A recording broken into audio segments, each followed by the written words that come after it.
a été béni de la part de Dieu.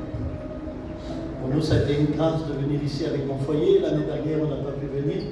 J'étais grand-père à 39 ans. Et j'étais heureux. Alléluia. Et aujourd'hui, eh bien, on a ce privilège d'être ici autour de la parole de Dieu. Je suis venu aussi avec ma famille. Et puis, je sais que devant Dieu, il fait cas d'exception de personne. Mais qu'on a tous besoin de la grâce du Seigneur. Et ce soir, je réalise dans mon cœur plus que jamais, et les anciens peuvent le dire aussi, c'est un effet de la grâce si nous sommes ici. Merci Seigneur si Dieu a pourvu à nos besoins. Merci Seigneur si les foyers et la jeunesse sont là, les ministères sont là. Mais vous le savez que là où il y a le Seigneur, il y a l'Esprit. Et là où il y a l'Esprit, il y a la liberté. Alléluia. Et ce soir, Dieu peut changer ta situation. Peu importe ce que tu vis, peu importe ce que tu traverses. Et ce soir, ce que j'ai à cœur pour te dire, c'est que Dieu va changer ton échec en victoire. Tu vas dire c'est impossible. C'est pas possible. Oui, mais la Bible dit ce qui est impossible aux hommes est possible à Dieu. À tes yeux, à toi, rien ne peut changer. Mais tout ce que sa bouche dit semblera l'accomplir. Alors, sans attendre, j'aimerais avec vous lire un passage de la parole de Dieu. Et ensuite, je vais demander à Luana, l'ancienne, de prier le Seigneur. Amen. On va lire ensemble dans Luc 5, Alléluia. Et il est dit cela. Comme Jésus se trouvait auprès du lac de Génézareth, et que là la foule se pressait autour de lui pour entendre la parole de Dieu. Il vit au bord du lac 2 barques, d'où les pêcheurs étaient descendus pour laver leurs filets.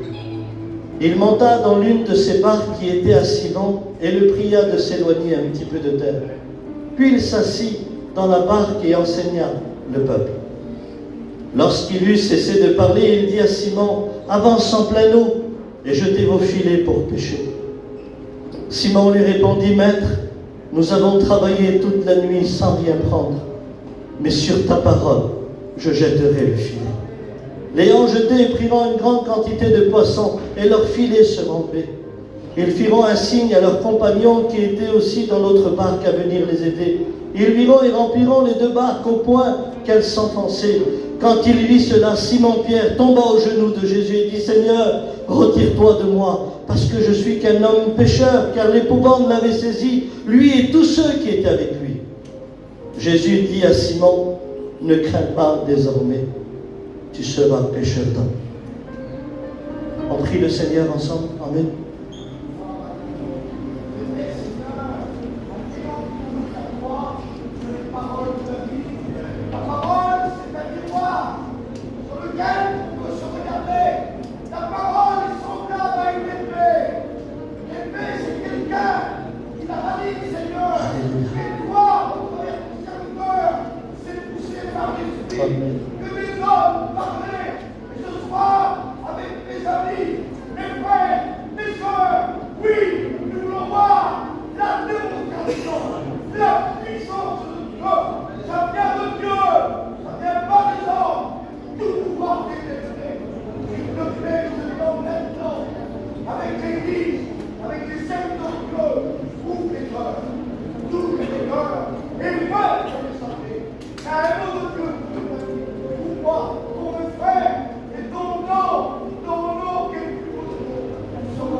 Est-ce qu'on peut dire Amen? Amen. Gloire à Dieu. La Bible dit qu'un soir avant, Pierre va prendre sa barque, va prendre son filet, il va prendre ses amis, il va partir sur le lac de Galilée. Parce qu'en Israël, dans ce lac-là, le soir, les poissons montent à la surface. Et la journée, ils vont en profondeur. Ça veut dire que Pierre avait choisi un moment de facilité pour aller pêcher. Et il a été en pleine nuit. Et puis je vois, eh bien, Pierre devant moi dans cette barque. Il va prendre le filet, et puis vous savez, Pierre, c'est un homme de caractère. Il va jeter le filet. Et quand il va jeter le filet, le premier coup, il va tirer, et puis il va rien prendre. Quand il va le jeter la deuxième fois, il va rien prendre non plus. Mais il lâche pas l'affaire. C'est un homme de caractère. Et il sait que c'est un moment facile. Il jette le filet la troisième fois, la quatrième fois. Et puis dans son filet, il n'y a rien.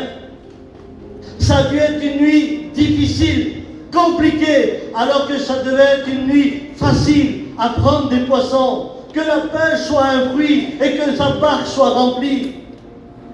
Et puis il craignait quelque chose, c'est que la journée allait arriver. Et quand le ciel s'ouvre, alors les poissons vont en profondeur. Et il sait que si le ciel s'ouvre, ça va être compliqué pour lui, pour jeter le filet. Alors il l'a jeté toute la nuit, la Bible dit. Et il n'a rien pris.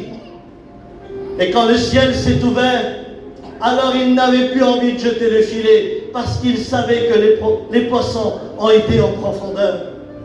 Et la Bible dit qu'il a pris ces deux barques, et il les a mis au sec sur la rive. Pas plus triste pour un pêcheur de ramener ses barques sur le sec, avec un filet vide, avec une barque vide. Et la Bible dit qu'ils ont descendu de la barque pour laver leur filet et pour réparer leur filet.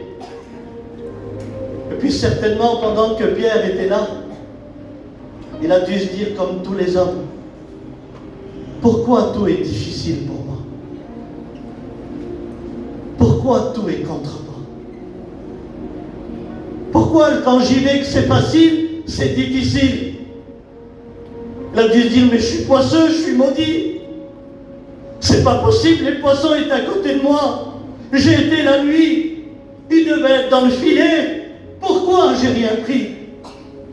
Et pendant que Pierre était dans ses sentiments qui le détruisaient, dans ses pensées qui se détruisaient à l'intérieur de lui, il a dû être triste. Mais il va se passer un fait qu'au même moment, Jésus va s'approcher. Il est entouré d'un peuple qui va l'écouter la parole de Dieu. Et la Bible dit que Jésus vit deux barques. Tous les pécheurs étaient descendus pour laver leurs filets. Et vous savez dans quelle barque Jésus va monter? Dans la barque de celui que rien ne va dans sa vie. Il monte dans la barque de celui qui a essayé et qui n'a pas arrivé. Il est monté dans la barque de celui qui s'est dit, je suis maudit, je suis poiseux, tout est contre moi. Pourquoi que Jésus ne monte pas dans notre barque? Parce qu'on va le lire après. Et peut-être que toi, ce soir, tu as fait comme Pierre. Tu as ramené ta vie, tu as ramené tes barques en Espagne. Et tu les as mis sur la rive. Et au moment où je prêche, tu es en train de nettoyer ton cœur qui est le filet. Tu es en train de nettoyer le filet qui est ton cerveau. Et tu es en train de te dire, pourquoi mon foyer ça va pas? Pourquoi mon ministère ça va pas? Pourquoi ma famille ça va pas? Pourquoi ma vie ça va pas? Pourquoi tout est difficile pour moi? Pourquoi tout est contre moi? Pourquoi la vie est dure avec moi? Tout ce que je fais, ça va pas. Tout ce que je veux entreprendre, ça va pas. Tout ce que je veux faire, j'y arrive pas. T'es comme bien. Mais ne t'inquiète pas. Ce soir, Jésus, il monte dans ta barque. Il monte dans tes pensées, il monte dans ton cœur. Il monte dans ton petit foyer. Et quand il est monté dans sa barque, Jésus lui a dit, éloigne-toi un petit peu de terre. Pourquoi qu'il lui dit éloigne-toi un petit peu de terre? Parce que tant que Pierre restait là sur la rive, les pensées le rongeaient et la tristesse le détruisait. Et quand tu t'éloignes un petit peu des choses de la terre, c'est la terre qui te dit regarde l'autre, il a tout ce qu'il faut et toi t'as rien. C'est la terre qui te dit regarde son ministère à lui comment il fleurit et le tien ça marche pas. C'est la terre qui te dit regarde les enfants que lui il a et toi tu as des enfants, ils sont terribles. C'est C'est la terre qui te dit maintenant le deuil va déchirer ton cœur. C'est la terre qui te dit tu vas mourir bientôt. Va pas passer une visite, tu as un cancer, c'est sûr et certain. C'est la terre qui te dit tu vas mourir d'un AVC. C'est la terre qui te dit ton foyer, il ne réussira jamais. C'est la terre qui te dit ces choses-là. C'est la terre qui te dit ça ne sert à rien. Dieu t'a oublié, Dieu ne t'écoute pas, Dieu ne te veut pas. Alors quand Jésus vient dans une barque, la première des choses qu'il fait, c'est qu'il t'éloigne de la terre. Et je ne sais pas vous, mais au moment où je prêche, je ne sais pas, je dis ça comme ça, on dirait que tu es en train de te déplacer.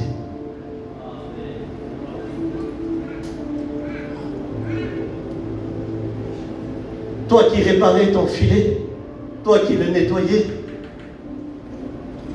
tu es en train de te déplacer. Je ne sais pas vous, mais moi quand je dors mal la nuit, je suis très énervé le lendemain. Si je n'ai pas un bon sommeil, mon caractère il refait vite surface. Je ne sais pas si vous êtes pareil. Imaginez-vous, Pierre, il n'a pas dormi de la nuit. Il a jeté le filet toute la nuit. Il a essayé de prendre et il n'a pas pris. C'est très frustrant pour quelqu'un qui essaie et qui ne reçoit pas. Et il voit un homme barbu avec une robe rentrer dans sa barque et lui dit « Déplace-toi ». Il aurait pu lui dire « Mais qu'est-ce que tu veux, toi? Déjà, je suis fatigué. Qu'est-ce que tu veux de moi? Va dans une autre barque. » Mais Pierre ne parle pas. Vous savez pourquoi? Parce que quand Jésus arrive, les choses s'arrêtent pour que lui commence. Et je ne sais pas, mais certainement quand tu viens au séminaire, tu t'es plaint de ta vie. Mais il semblerait que dans cette réunion, tu fais comme Pierre, tu dis rien, tu te déplaces.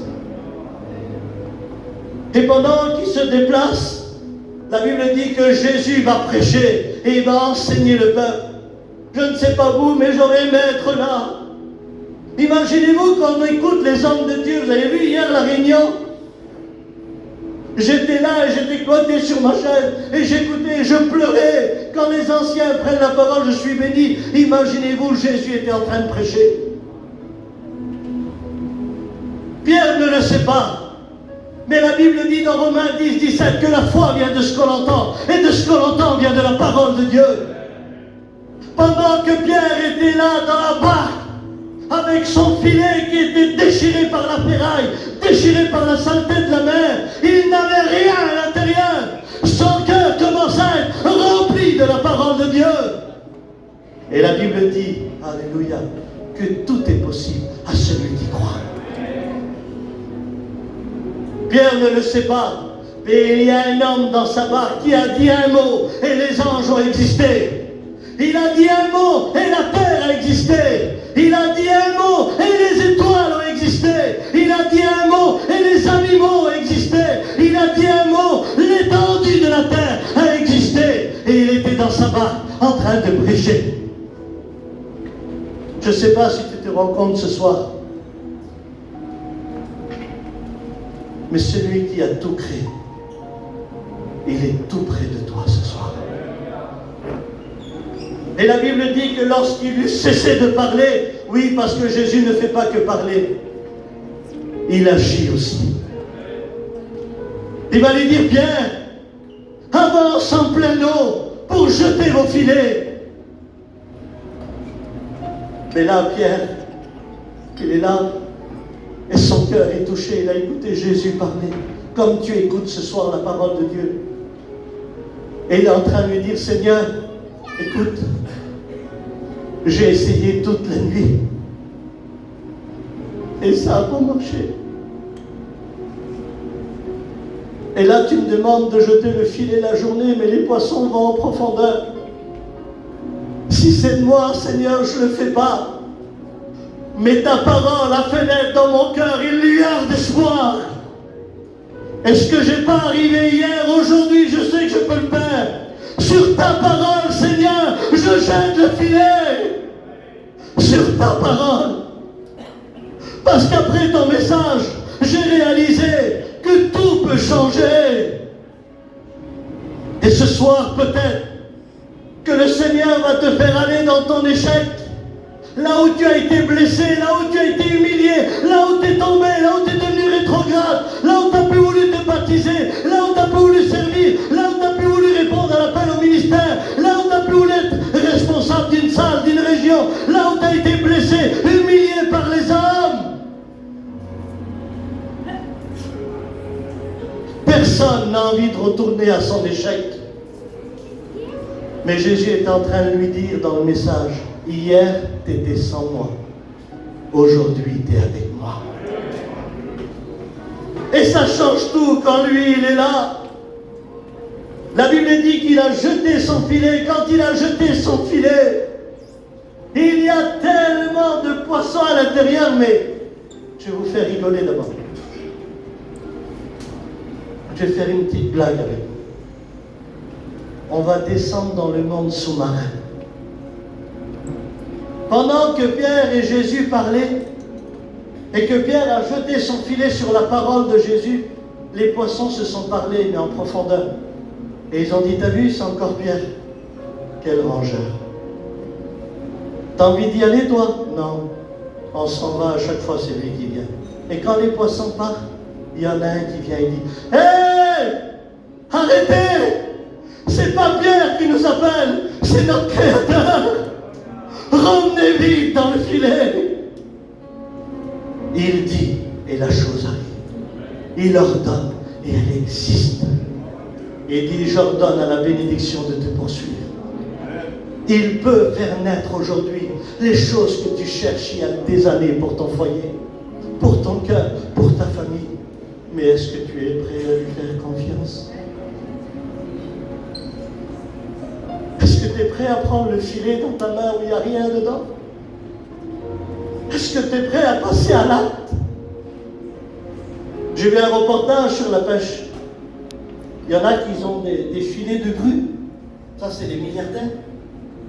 Mais là-bas, en Chine, de l'autre côté, ils ont des petites barques et des petits filets. Et quand ils prennent rien, les pêcheurs, ils plient le filet. Et quand il est plié, c'est très difficile de le lancer. Il faut le lancer au mer. Je ne sais pas il y a combien de temps que tu as plié le pardon, que tu as plié la prière, que tu as plié la sanctification. Je ne sais pas il y a combien de temps que tu as plié les choses de Dieu dans ta vie, que tu ne peux t'en servir. Mais tu peux commencer à les prendre dans tes mains. Parce que ce soir, Jésus va te faire utiliser ton filet, à recevoir ce que tu attends dans ton cœur. Ta prière peut être exaucée. Ta vie peut être changée. Tu peux commencer à croire parce que tu verras la gloire de Dieu. Alléluia. Et quand il a jeté le filet, la Bible dit qu'il y avait tellement de poissons qu'il ne pouvait plus relever le filet. Tellement qu'il y en avait. Lui qui n'avait rien, maintenant son filet est rempli. À tel point qu'il est obligé de faire un signe à ses compagnons. Vous voyez ce petit signe? Moi, quand j'étais dans le monde, mes frères sont là. Quand ils me voyaient, ils me faisaient ça. Par la peur, je repartais 3 jours. Je rentrais plus. Parce que quand j'étais dans le monde, je ne rentrais pas. Ils savaient que je faisais des choses du monde. Et il y avait des signes qui me paniquaient dans ma vie. Et un jour, on m'a fait ça devant l'église. Le signe avait changé. Je savais que ce signe-là pouvait me donner quelque chose. Si Jésus vient agir dans ta vie ce soir, tu peux commencer à faire ce petit signe. La Bible dit que la deuxième barque qui est venue, c'était leurs amis. Ils ont tellement rempli les 2 barques qu'à tel point les 2 barques s'enfonçaient. Et je disais dans mon cœur, Jésus, est-ce que tu peux remplir une barque que tu n'es pas? Remplir celle que tu es toi, je comprends, mais celle où tu n'es pas, est-ce que tu peux la remplir? Oui. Oui. Tu peux appeler ton compagnon qui n'est pas chrétien, tu peux appeler ta compagne qui n'est pas chrétienne, tu peux appeler tes enfants, tu peux leur faire un signe. Parce que même si Jésus n'est pas dans leur barque, il est capable de la remplir. Il est capable de la bénir. Il est capable de donner en abondance. Il est capable de donner un point solide, à un tel point qu'il s'enfonçait. Vous savez ce que dit la Bible? Quand Pierre a vu ça, il est tombé aux genoux de Jésus. Lui qui était triste, lui qui était découragé, lui qui était en miettes, il s'est retrouvé au pied du Maître. Il y a combien de temps que tu n'es pas au pied du Maître? Tomber à genoux de Jésus, c'est un sentiment dans nos cœurs de nous faire croire qu'il n'y a que lui qui peut faire quelque chose. Vous vous rappelez de Jairus? Tant que sa fille mourait, il regardait ses galons. Il dit, mais je ne peux pas, je suis chef de la synagogue. Ma femme, on ne peut pas l'appeler. Je suis dans une autre religion.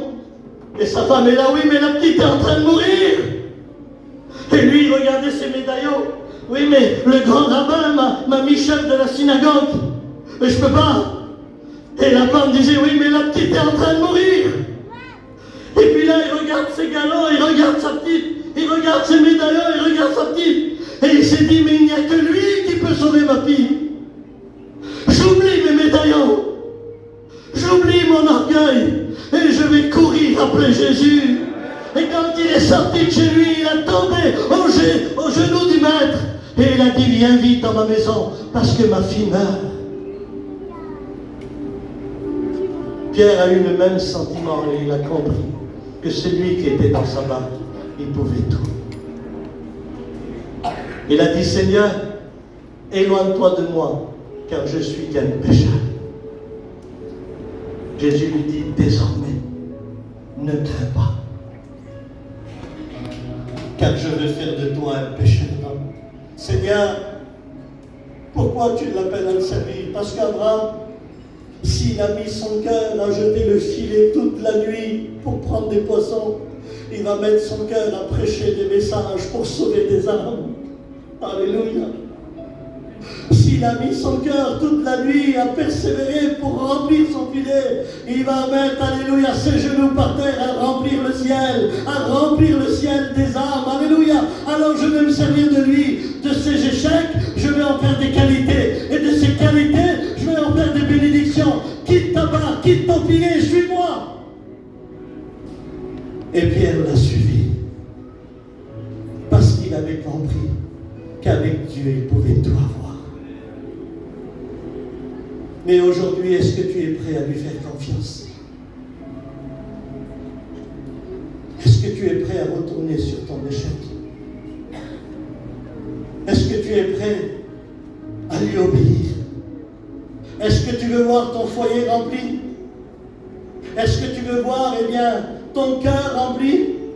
Est-ce que tu veux vivre quelque chose de nouveau? Est-ce que c'est vrai? Est-ce que c'est la réalité? Est-ce que tu veux lui faire confiance?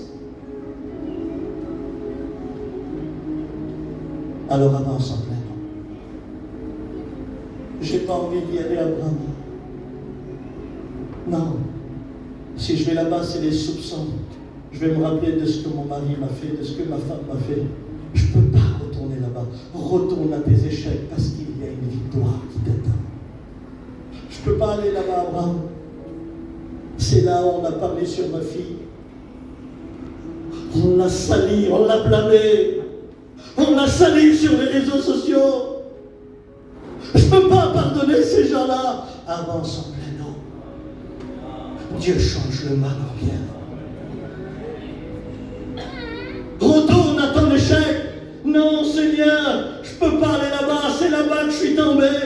C'est là-bas que j'ai fumé. C'est là-bas que j'ai bu. C'est là-bas où j'ai été attiré par la convoitise. Je ne peux pas. Retourne à ton échec. Il change le bien en mal.